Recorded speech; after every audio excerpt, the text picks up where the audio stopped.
Welcome back to Yang Daily. I'll be your host, Alex Cheney, bringing you all the Yang news you need to live your life right. Not a lot to report today, but what's here is important and exciting. Let's dig in. Update on the stimulus bill. According to CNN, Republicans plan to come out with their proposal tomorrow, and it's said to include the same $1,200 stimulus check as before, no changes to qualification or income brackets, no payroll tax cuts, a UBI bonus that would not exceed 70% of an unemployed worker's previous salary or wages, and some sort of reemployment bonus and retention tax cuts, which were not explained.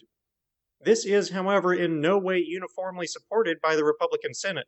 Reportedly, about half will oppose any further stimulus package. Democrats will also try to haggle for a higher UI bonus. Republicans remain staunchly convinced that the UI is preventing people from going back to work, and also continue to staunchly ignore that UBI would be a solution. They instead want to specifically incentivize returning to work, convinced that that will revive the economy. Things got hot in Louisville over the weekend as multiple armed militias mobilized in the city.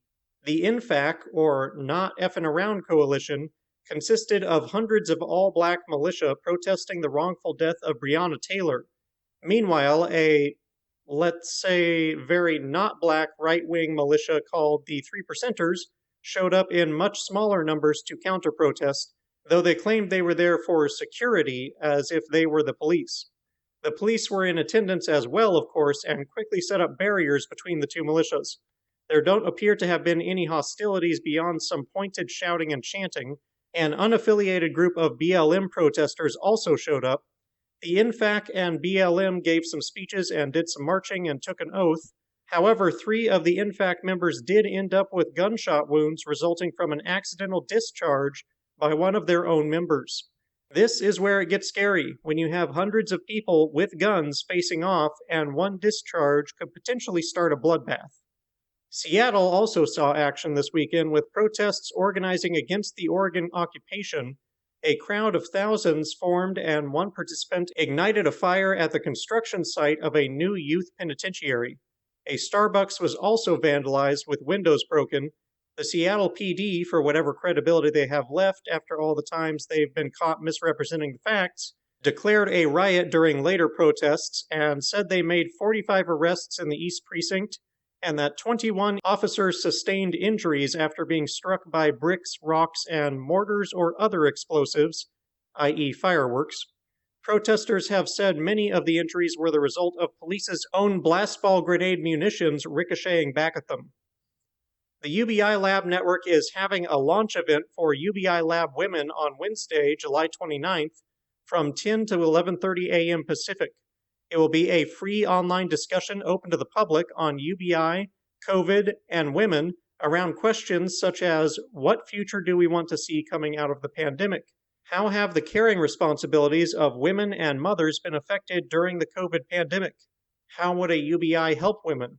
Guest speakers will include Deputy Leader of the Green Party, Amelia Womack, co-founder of UBI Lab Women and UBI Lab Youth, Lydia Godin, and women's rights activist Sarah Rees.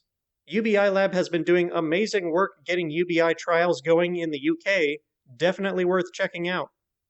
Finally, I want to revisit the topic of OpenAI's GPT-3 because we haven't even scratched the surface yet. I might make a series of this. I've looked through the examples a bit more and found it can also do image completion. It was given some half images and told to guess the rest. You can see the half image, the completed image, and a number of GPT's guesses for each, and it's absolutely amazing. It almost always comes up with a reasonable image. Some are realistic and some are more fanciful or artistic, but they almost always look right. It's incredible how creative the AI gets sometimes. It frequently produced images I liked a lot better than the original, especially when completing landscapes and paintings. It makes me think that we might be on the cusp of a whole new art form. Produce part of a painting or a drawing or an image through whatever medium and have the AI pump out hundreds of different iterations of it.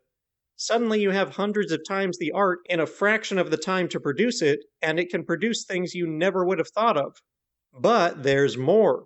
In the same thread was a link to a sort of drawing interpreter software called Galgan, which is even more incredible, possibly.